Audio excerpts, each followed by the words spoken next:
Hello बच्चों, चलिए प्रश्न को पढ़ते हैं। वर्णनात्मक अधिशोषक का एक उदाहरण दीजिए। तो चलिए बच्चों, देखते हैं मुख्य अवधारणा। मुख्य अवधारणा देखिए बच्चों, वर्णनात्मक अधिशोषक का उदाहरण तो मैं दे दूंगा आपको। पहले हम समझते हैं क्या है जियोलाइट। जियोलाइट जियोलाइट क्या होता है? जियोलाइट का एक प्रकार का जटिल सिलिकेट होता है। क्या होता है? एक प्रकार का जटिल सिलिकेट होता है।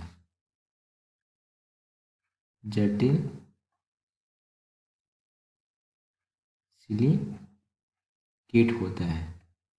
तो इसको हम क्या बोलते हैं? इसको बोलते हैं एल्यूमिनो सिलिकेट। क्या बोलते हैं? एल्यूमिनो सिलिकेट कहते हैं।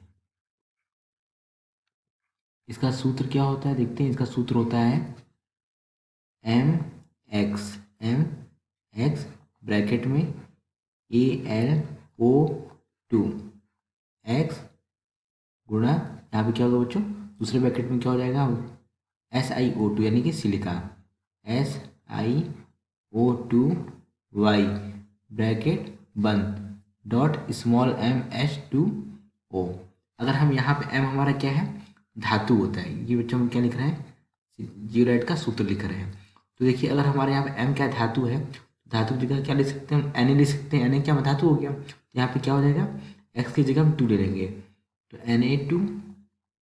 Na2Al2, y की जगह हमने कितना मान रख दिया, 3 रख दिया। तो ये क्या हो गया, Al2Si2O10 डॉट m का मान कितना लेंगे, m का मान हम लेंगे 2, तो 2H2। इसे हम क्या बोलेंगे, इसे हम बोलेंगे सोडियम जियोलाइट। क्या बोलेंगे बच्चों, सोडियम जियोलाइट।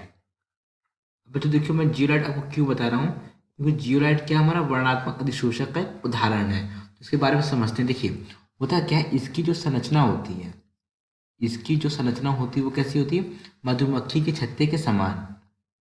मधुमक्खी के छत्ते के समान होती है।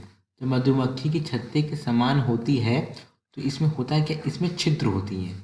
क्या होती हैं, छिद्र व गुहिकाएं होती हैं। छिद्र व गुहिकाएं होती हैं। तो उनका आकार कितना होता है, छिद्र व गुहिका का आकार होता है 240 से 760 पिकोमीटर के मध्य में होता है। जगह मध्य में होता है। तो जियोलाइट हमारा क्या, एक उत्पीड़न की तरह काम करता है। किसकी तरह काम करता है, एक उत्पीड़न की तरह काम करता है। तो होता क्या है कि इसकी उपस्थिति क्या होती है, गुहिका तथा संरंध्रों के आकार पर निर्भर करती है। यानी कि देखिए, अगर हमारा कोई उत्प्रेरक है, यानी कि देखिए हमारा क्या है, जियोलाइट किसकी तरह काम कर रहा है, एक उत्प्रेरक की तरह काम कर रहा है। और एक उत्प्रेरक की तरह काम कर रहा है, तो आप खुद ये समझिए। देखिए, हमारा ये क्या है, जियोलाइट है। अब देखिए यहाँ पे इसका क्या, इसके छिद्र का साइज हमने क्या, आकार क्या बताया, 240 760 पिकोमीटर के मध्य होता है। तो अब इसमें होता क्या, इसमें जो अभिक्रिया होंगी, यानी जो अभिक्रिया होगी, उसके अभिकारक के अणु जब इसकी रेंज में होंगे, इसी रेंज में यानी इसी परास में होंगे, तो ये तो अभिक्रिया संपन्न होगी। अगर अगर मान लेते हैं हमारा अणु इतना बड़ा हो गया, तो बच्चों जियोलाइट में फिट नहीं आएगा, इसके छिद्र के आकार में अंदर जाएगा ही नहीं, तो हमें अभिक्रिया क्या होगी, हमारी संपन्न नहीं होगी। तो इसका क्या करते हैं, देखिए, तो जियोलाइट में उपस्थित, जियोलाइट में उपस्थित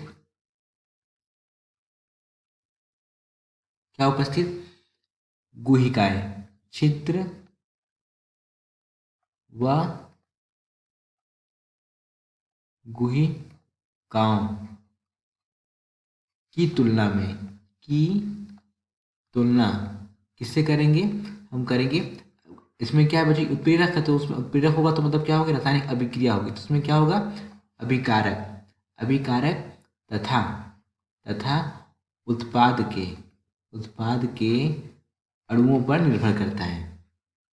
उत्पाद के अणुओं पर निर्भर है। जब उत्पाद अभिकारक तथा उत्पाद के अणुओं पर निर्भर होता है, तो हम क्या कह सकते हैं, इसकी आकृति कैसी होती है, वर्णनात्मक होती तथा इस प्रकार के उत्प्रेरण को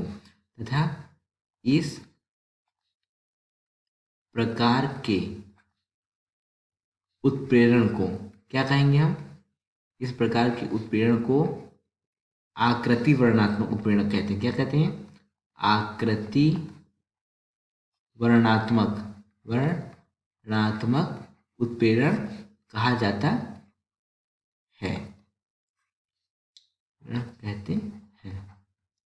तो बच्चों यहाँ पे क्या है, देखिए हमारे जो जियोलाइट में उपस्थित जो छिद्र व गुहिकाएं हैं, इनका आकार ये मैटर नहीं करेंगी। इन्होंने तो अपना साम बता दिया कि हमारा इतना इतना साइज है, इतना इतना क्या है, छिद्र का आकार है। अगर आपके अभिकारक उत्पाद के अणु हैं इसी रेंज में है तो अभिक्रिया संपन्न हो जाएगी, अदरवाइज क्या होगा, हम किसी भी अभिक्रिया में उत्पीड़न का कार्य नहीं करेंगे।